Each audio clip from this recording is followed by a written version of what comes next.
शांति। जय हिंद, जय भारत, वंदे मातरम।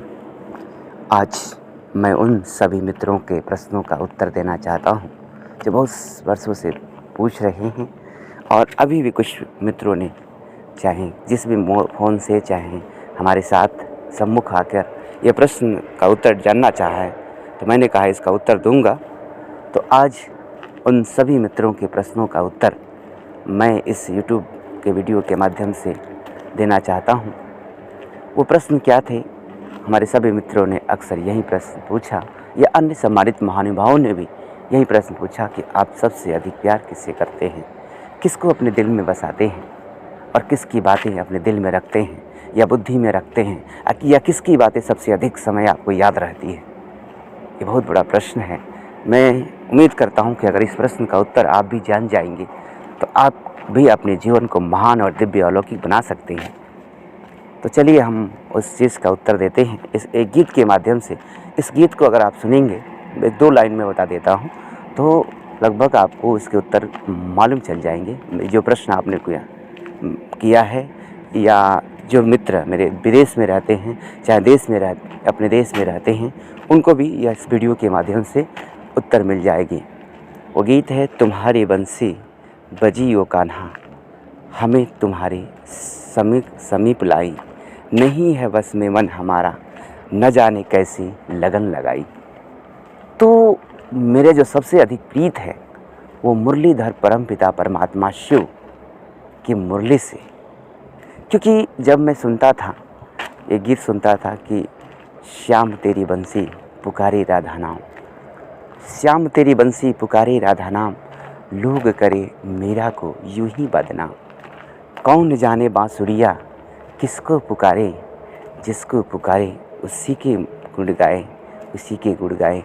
तो मैं सोचा करता था कि कितनी धनवान, कितनी महान वो गोपियाँ होंगे, वो राधा होगी, वो मीरा होगी, जो श्री कृष्ण जी की मुरली सुनती होगी। मैं अक्सर यह, जब मुझे ब्रह्मा कुमारी इसका ये सत्य ज्ञान प्राप्त नहीं हुआ था, तब हमारे मन में सब प्रश्न उठते थे कि मीरा कितनी महान होगी जो कृष्ण जी की मुरली सुनती होगी, राधा कितनी महान होगी, वो गोपियाँ कितनी महान होंगे जो स्वयं कृष्ण की मुरली सुनते होंगे।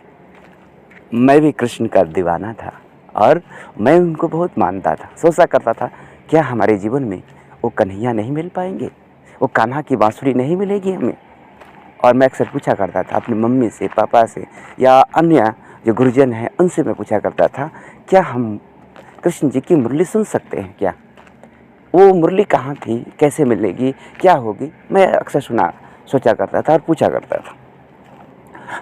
तो ये प्रश्न मन में बनी रहती थी जिज्ञासा, और इसका उत्तर जब मैं ब्रह्मा कुमारी इसके संपर्क में आया, तो उससे पहले मैं आपको बताता हूँ, हमारे ही ग्राम से शहीद अमित त्रिपाठी, ग्राम भेलिया, चंद्रौटा, जिला कुशीनगर, उत्तर प्रदेश से हूँ मैं। और हमारे गांव के ही एक अंकल थे, तो वो कहते थे कि मैं मुरली सुनने जाता हूँ। मैं सुबह उठ कर जाते थे, एक ओम शांति का पेज लगा कर। तो मैं पूछा करता था अब कहाँ जाते हैं? तो उन्होंने कहा कि मैं मुरली सुनने जाता हूँ। तो हमने कहा कि मुरली सुनने जाते हैं। तो मेरे मन में था कि मुरली सुनने जाते हैं यानी कोई सुनाता होगा मुरली।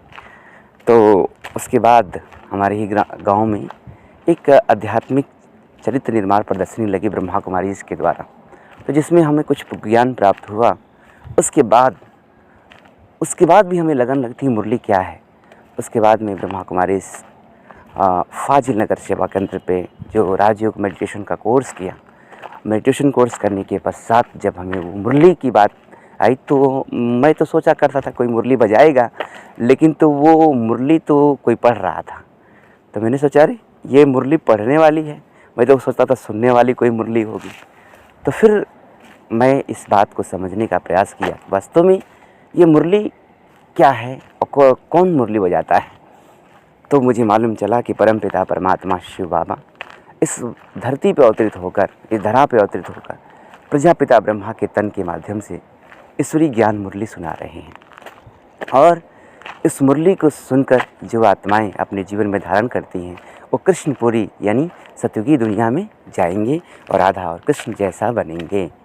तो मुझे बहुत अच्छा लगा और इसका प्रमाण भी दिया गया मुझे कि जहाँ डाल डाल पे सोने की चिड़िया करती है बसेरा, वह भारत देश है मेरा, जहाँ हर एक नर मोहन था, बाला हर एक राधा। तो मुझे अच्छा लगा इस बात को कि ऐसे दुनिया बनाने के लिए परमपिता परमात्मा आ चुके हैं और परमात्मा आके कृष्ण और राधे जैसी दुनिया बनाने के लिए ज्ञान मुरली सुना रहे हैं। तब तो मेरी खुशी का परवाह नहीं रहा और मैं मुरली के पीछे लग गया।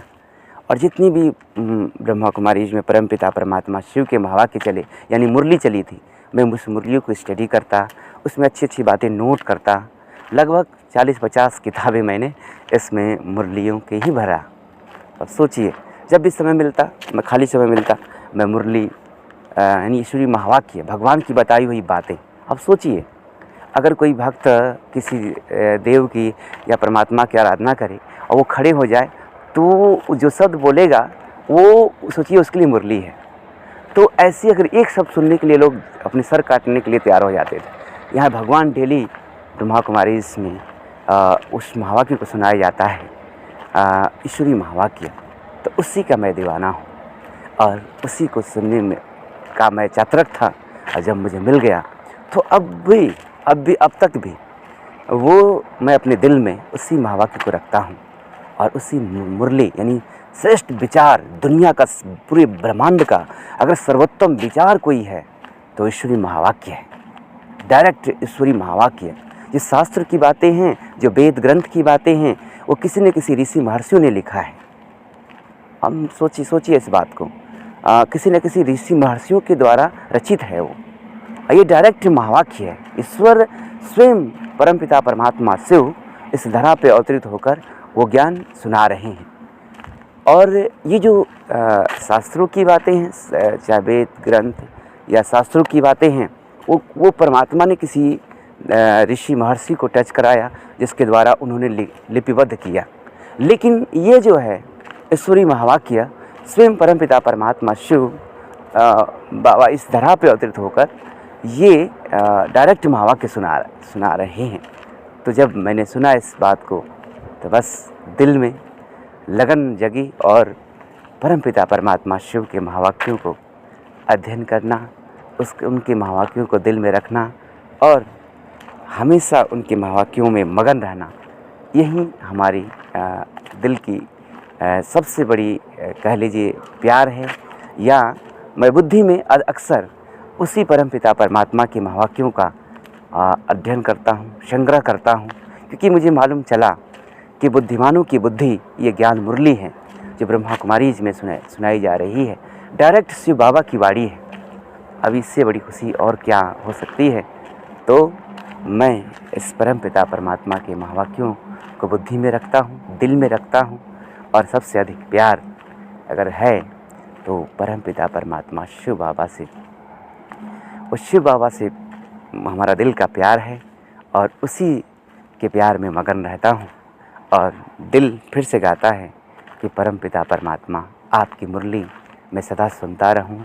और मैं आप सभी महानुभावों को भी यही राय दूंगा, सलाह दूंगा कि परमपिता परमात्मा शिव बाबा इस धरा पे आकर ईश्वरी ज्ञान मुरली सुना रहे हैं। उस मुरली को सुने जो ब्रह्मा कुमारी बहनों के माध्यम से सुनाया जा रहा है। वो ज्ञान मुरली परमपिता परमात्मा शिव के जो चलाई हुई महावाक्य हैं उनका श्रवण हर करें। हर इसके लिए किसी भी नज़दीकी ब्रह्मा कुमारी इसके केंद्र पे पहुँचें, वहाँ जो परमपिता परमात्मा शिव की जो ज्ञान मुरली सुनाई जा रही है उसको सुने। जिस मुरली को सुनकर आप कृष्ण और राधे की दुनिया में जाएंगे, ये पूरा विश्वास है मेरा। और अगर आप भी चाहते हैं कि कृष्ण और राधे की दुनिया में चलें तो कृष्ण और राधे जैसा बनाने वाला परमपिता परमात्मा शिव बाबा इस धरती पे आकर राजयोग की शिक्षा दे रहे हैं। उस राजयोग को सीखें और कृष्ण और राधे की दुनिया में चलें या कृष्ण और राधे जैसा अपना जीवन को दिव्य और अलौकिक बनाएं। तो आशा और उम्मीद करता हूँ कि परमपिता परमात्मा शिव बाबा के द्वारा सिखाए गए राजयोग को सीखकर आप परमपिता परमात्मा से दिल का प्यार करेंगे, उसको दिल में बसाएंगे और उसकी ज्ञान मुरली को सुनकर मुरलीधर की दुनिया में चलेंगे, यानी श्री कृष्ण और श्री कृष्ण राधे की दुनिया में चलकर उनके साथ रास करेंगे। तो ये मेरा पूर्ण उम्मीद है कि आप चाहते हैं अगर कृष्ण और राधे की दुनिया में आना, अगर चाहते हैं कृष्ण और राधे के साथ रास करना, तो आप परमपिता परमात्मा शिव बाबा के साथ इस समय दिल का रास करें, उनकी बातों का मनन करें और उसी में मगन रहें। ओम शांति।